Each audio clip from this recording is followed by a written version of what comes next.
Hello everybody, it's Wyron here with our third and final video covering ShadowOnlineGaming's Winter Tournament.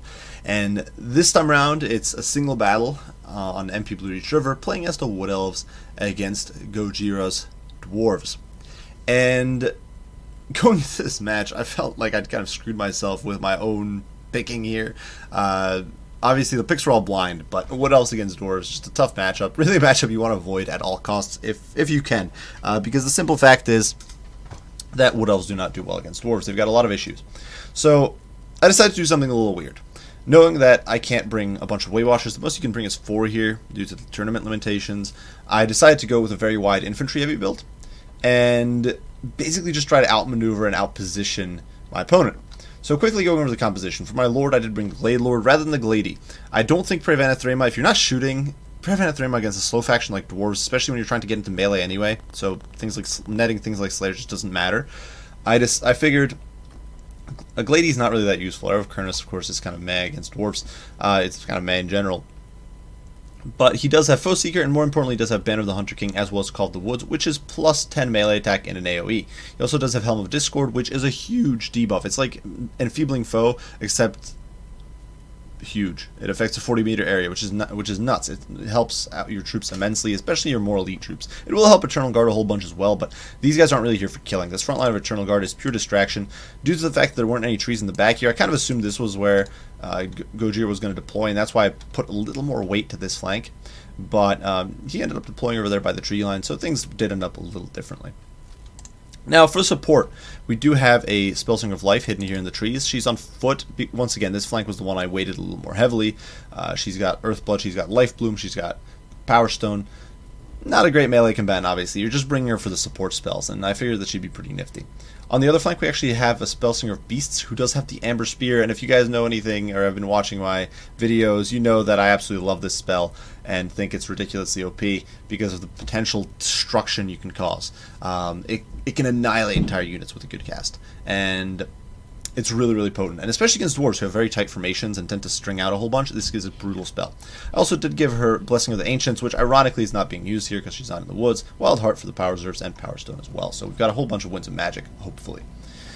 On either flank, we do have a bit of a mirror lineup. We've got War Dancers on either flank. We've got Wildwood Rangers on either flank. The Wildwood Rangers dice through enemy infantry or heavy infantry. The Slayers well, the War Dancers are there to counter Slayers, mostly. But also to disrupt backlines. They're kind of a pseudo-cav. They've got 46 speed, so they're faster than everything except Slayers by a significant margin. So you can potentially disrupt backlines, overrun artillery crews, Rangers, that sort of stuff. We do have Wild Riders on either end as well, vanguarded forward a good bit, looking to sort of spot any early shenanigans, as well as flank around, get into the backline, disrupt artillery, that sort of stuff. 2 Hawk Riders are here as well in the back. These guys have very high AP values, are very mobile, and I didn't want to get cannonballed right away, so I hit them all the way in the back, figuring that with their speed, I can get them wherever needed very, very quickly. But at least this way they wouldn't get shot to death by immediate artillery fire. Now Gojira went with the defensive formation, and that's kind of something you expect Dwarves to do. Dwarves don't really have too many options in this matchup. They're very predictable. It's just that despite being predictable, they're still brutal to deal with for the Wood Elves. So for his front line, he did bring a mix of Miners with Blasting Charges as well as Longbeards. Miners with Blasting Charges are disastrously powerful for Wood Elves. They can annihilate things like Eternal Guard, Wildwood Rangers. Basically, any of your infantry can be shreked by Miners with Blasting Charges due to how bad their armor is. And it's really, really pretty painful to deal with. There are 2 Thunders in there as well to provide a little bit of AP firepower. I don't think these guys are necessarily the best choice against the Wood Elves, but they can dish out a lot of hurt, especially if you decide to go with Shriekin or say Durthu. These guys will mince through them in short order. There are 2 cannons as well to apply some pressure to cavalry, or say if I had Way Watchers or units like that. These guys could do a little bit of counter sniping, do a little bit of counter battery fire essentially. And like I said, I couldn't bring more than 4 Way Watchers and stay legal, so you can kind of play a little more restricted on the skirmish game against Wood Elves in this situation, because you kind of know that you're not going to get completely cheesed by massive Way Watchers. In the back, we do have a single unit of Bugman's Rangers, as well as 2 Quarrelers. These guys, of course, provide a very solid firing line. They can outshoot things like Glade Guard. They'll just tank through things like Deepwood Scouts, and they can trade okay with Way Watchers, especially because the Way Watchers also need to be whittling down all of this stuff on the periphery. And they'll do really well. Honestly, there's very little these guys won't do well against on the Wood Elf roster, because the Wood Elves just don't have armor. We also do have a single unit of Iron Breakers anchoring the back line. And I think, and that's it, except a Rune Lord and a Runesmith. These guys have their full complement of runes. Rune of Oath and Steel I don't think is necessarily that good, though I guess it can help against things like Wild Riders. Rune of Hearth and Home, very useful potentially for all the non-psychologically immune units here. And then Forge Fire, which I think is I think probably was taken on accident. Forge Fire, especially when you don't have any AP units or melee AP units, is kind of wasted. It doesn't affect range as far as I'm aware, so perhaps a slight mistake there, but regardless, you can see Gojira already pivoting his formation to face me, and quite correctly I would say. This is where I put the majority of my force. It's pretty obvious, but I do still have a decent flank force over here. So I've got my War Dancers out on the flank looking to go very wide, the Wild Rangers looking to go a little more inward, and then this Wild Riders with shields slowly but surely worming their way forward, trying to sneak up. But Gojira does have these miners with blasting charges here, which is a good idea because these guys are poised perfectly to spot any units trying to sneak up on him. So if I try to sneak through the woods here, he will have a little bit of early warning, and I'll basically spot these guys as soon as he spots me, and by then it's going to be too late, and I'll potentially just get pounded by all these Thunderers and all these troops. As we do push up, you can see the cannons are going to start firing. They're going to start teeing off on my poor Eternal Guard, who, like we discussed earlier, are basically a big distraction. And I'm sure they're not happy to know they're being wasted like this, but what can you do? They're Eternal Guard. Over here, the Spellsinger Beast is already getting pounded, which is really bad because we need her to stick around. I really need her to land some good Amber Spears, I think, to have any real hope of winning. If I can't even land a decent Amber Spear, I think I'm basically screwed here. I'm just not going to be able to attrition through Gojira's lines with my infantry, because that's just not how Wood Elf infantry rolls. He just has a lot of chaff, he's got long beards, he's got miners, and they'll all tie me down long enough for the Quarrelers and the shooting to do the work. Now, we are still worming our way forward. Now, we did take a cannonball there, but the Spellsinger Beast is going to be able to duck into the trees here before another volley goes off. And in the meantime, the fire is just raining in on the Eternal Guard. Gojira does choose to ignore my Blade Lord. Probably a smart move because a more astute player can maneuver back and forth and avoid those shots. Now, to be honest, I wasn't microing him at the time, but it is something you generally want to avoid. Over here, though, we are starting to commit. The Wild Riders diving out of the woods and going after the Wild Miners with blasting charges. Because I realized that these guys are perhaps a slightly bigger threat than the War Dancers and the Wild Rangers. Because with their satchel charges, they can do cause me a lot of trouble. Here in the trees, I'm at least a little bit safe from the fire coming in from the Iron Breakers and the Quarrelers. And we can do okay. So the Wild Riders here, although they're taking a pounding, are going to be able to get rid of these miners and clear up this flank a little bit. In the meantime, the Eternal Guard are basically pulverized. These guys under health models, these guys down by about a third. And they're trying to gap close, but they're just getting shot to death, and it's just brutal stuff. My Wild Riders are getting wrecked. But now we are setting up for a juicy, juicy cast. As all of Gojira's firepower is focusing here on the Wild Riders, the Amber Wizard is coming in, lining up for those Iron Breakers, and we are going to get a glorious shot. Just look at this missile punching through into these Iron Breakers. 75 miles on these guys, and down they go like 9 pins. Bloody, gory, demolished 9 pins. These guys are just getting completely annihilated. The spell only peters out at the very end of the formation. They lost almost all their troops. You can see 13 miles left. Just a bloody smear on the ground, and they are forced to rout almost immediately. So some brutal stuff. We removed an Iron Breakers, a very expensive 1200 gold unit, gone from the field instantly. In the meantime, these Wild Riders diving in here, sacrificing their lives for the greater good, trying to shut down this cannon and buy me some time to close the gap, because at this point I've broken cover with my infantry. They are trying to close the gap, and these guys are a very big risk from the cannons.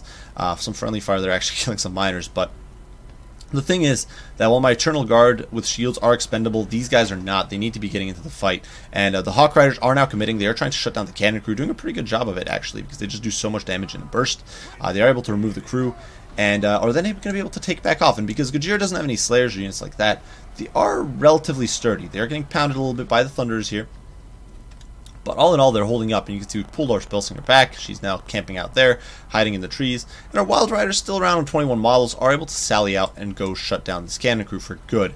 After the other unit of Wild Riders, these poor Rudolphs were completely shattered. Still at 15 models, in fact. So if you get a huge burst of damage, it can often shatter a unit, despite the fact that it still has reasonable amounts of models left, which kind of sucks. If I had an Earthblood for them, or if I was able to get an Earthblood on them, that could be immensely useful.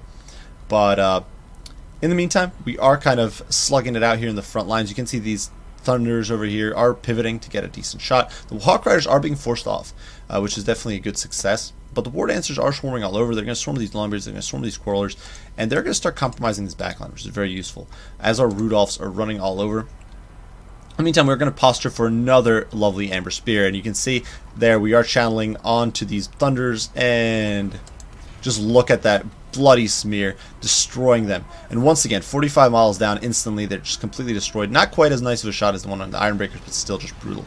And we're using Earthbloods, we're keeping our Wild Rider, or our Hawk Riders up and running. And the Wild Rider's still running amok, shutting down these Bugman's Rangers a little bit. The Hawk Rider's doing some good work. And the Lions continue riding through. Now, a bit of a misplay here on my part. I committed these Wild Rangers into these Longbeards, when what I really should have done is pivoted wide and gone try to sneak in through there, or sneak in through here with the War Dancers. Because you can see these War Dancers running around the flank, looking for an opening, and they are going to get one. They're going to be able to dive in here on the Thunders and the Quarrelers, which is going to be huge, because it's going to take off all that shooting offline. Right now, the battle hinges in the balance. Balance of power is very much dead center, and there's still a lot of room, potentially, for Gojira to make his way back into this. He's lost his Ironbreakers, he's lost his Thunders for most part, but still he's got two very healthy Lords. He still has a decent firing line here in the back, and he is sort of pulverizing these War Dancers. They did trade pretty well with the Longbeards, they did force off the Quarrelers a bit, but still, he's pounding me with Master Runes of Wrath and Ruin, which are doing some immense work there. Whittling me down. The poor Spellseeker Beasts here really beaten up, and we are actually going to pull her out, trying to go shut down the Thunderers here. Trying to take them offline for good. But definitely some brutal stuff. Though slowly but surely the balance of power is starting to shift a little bit in my favor. You can see the War Dancers here overrunning the Thunderers, so doing some really good work here. These Hawk Riders trying to take off and struggling a bit. But the War Dancers, they're not pushovers. I think a lot of people underestimate how much they can do against Dwarves because of how they lack armor piercing. But they are a decent unit. They'll overrun the backlines really efficiently. They're able to trade well with basically any Dwarf unit outside of the top tier elite, like Ironbreakers. Or they're able to trade well with basically anything except like Ironbreakers and maybe Longbeards for the cost, like as far as the cost efficiency goes.